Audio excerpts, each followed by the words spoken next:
It's Michelle Cottle here at the Hero Summit with Nick Kristof, who has just finished the grueling experience of being interviewed by Bono.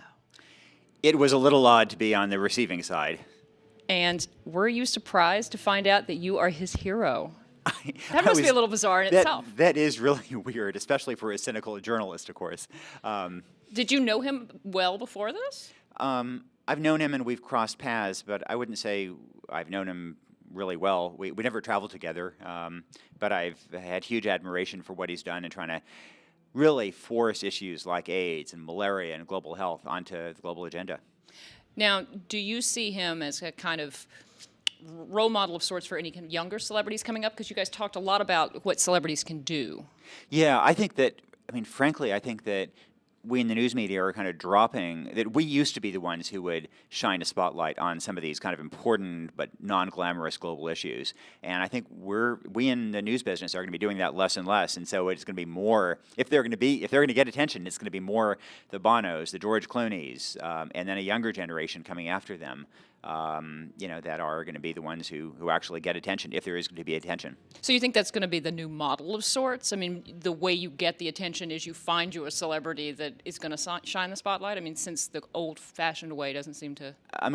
Yes, to some degree. So my wife and I just did a documentary based on our book, and the basis of the documentary was that we took there were prominent women actresses who went abroad to report on these trips, and when we initially did it, we were kind of a little, wondering if this is really appropriate. Is this going to cheapen causes that we really care about? But at the end of the day, I think it didn't, and B, it got so many more people to watch because, Eva Mendes was in it, Diane Lane was in it, America Ferrera, and so on. So I think that is a new model that is going to be emerging.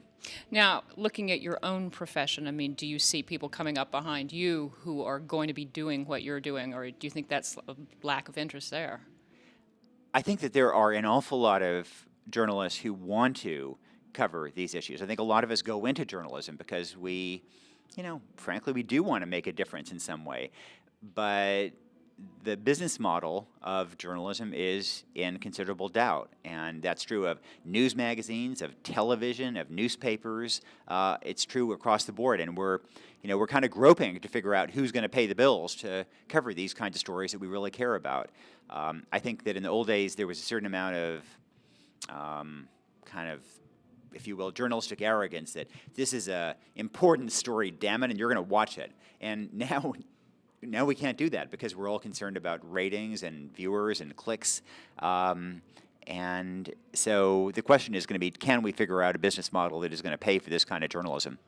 Now, you were talking about your role as kind of shining a spotlight on different problems in the globe. But kind of talk about the limitations of that, because for all that's been talked about and done, it's not much better in Darfur. So kind of what do you see as the limitations of what you do and kind of where you go from there?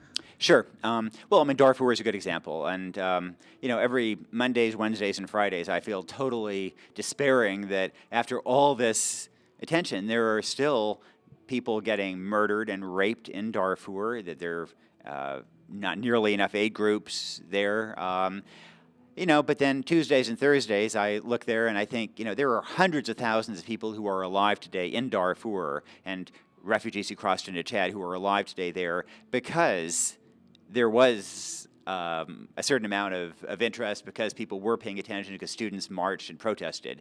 And I think that's a reflection of the limitations. We can't solve the problems, but we can sure mitigate them.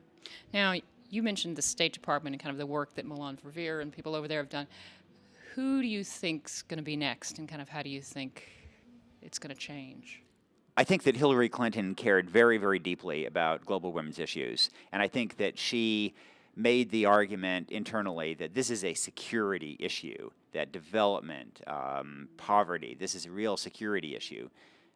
I think that some of that is going to survive in any case, but it may not have the same passion depending on who follows her. If it's Susan Rice, I think Susan has a lot of the same ways of thinking as Secretary Clinton, but it's of course very unclear that it is going to be Susan Rice. Yeah. Now, all right, last question, then I'll let you go. You just got back from Syria.